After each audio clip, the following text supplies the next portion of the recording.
ফলে যারা বেঁচে গিয়েছি তাদের দায়িত্বটাই এখন বেশি। আমরা তখন ডিবি অফিসে ছিলাম, বরং তখন রাজপথে যারা ছিল তারাই আসলে আসল লড়াইটা তারাই করেছে। ঢাকা শহরের যে হটস্পটগুলো ছিল গণঅভ্যুত্থানে মোহাম্মদপুর তার অন্যতম। তো আজকে এখানে আসার মূল কারণও হচ্ছে যে আপনাদেরকে সেই আশাটা দেওয়া যে আমরা আপনাদের সাথেই আছি, আপনাদের জন্যই আছি।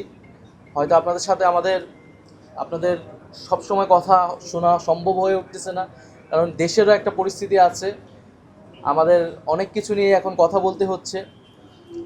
এবং আমরা যে স্বপ্ন নিয়ে আসলে আপনাদের সন্তানরা আন্দোলনে গিয়েছিল, আমরা গণঅভ্যুত্থানে অংশগ্রহণ করেছিলাম, আমরা নির্যাতিত হয়েছি, আমরা হয়তো ভাগ্যক্রমে বেঁচে গিয়েছি। ফলে যারা বেঁচে গিয়েছি তাদের দায়িত্বটাই এখন বেশি। সেই জায়গা থেকে আমরা অবশ্যই আপনাদের সাথে আছি এই বিচারগুলোর জন্য এবং শহীদদের যেই আকাঙ্ক্ষা, যে সম্মান, সেটা নিশ্চিত করার জন্য। দ্বিতীয়ত, যারা মোহাম্মদপুর এলাকায় এই গণঅভ্যুত্থানের সময় আমরা জানি যে ঢাকা শহরের যে হটস্পটগুলো ছিল গণঅভ্যুত্থানে মোহাম্মদপুর তার অন্যতম, এবং এখানে ছাত্র জনতা ব্যাপক প্রতিরোধ করেছে।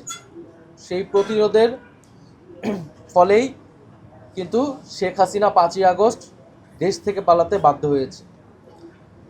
ফলে মোহাম্মদপুর যেই প্রতিরোধ তৈরি করেছিল, যে প্রতিবাদ তারা রাজপথে দেখেছিল, মোহাম্মদপুরের বাসিন্দারা, ছাত্র জনতারা, স্কুল কলেজ মাদ্রাসার শিক্ষার্থীরা, ঢাকার অন্যান্য জায়গার সাথে সমান্তরালে এখানে লড়াই চলেছে, এবং আমি বলবো একটা যুদ্ধ চলেছে। আসলে যারা রাজপথে সে সময় ছিল, এটা একটা যুদ্ধক্ষেত্রের মতো ছিল।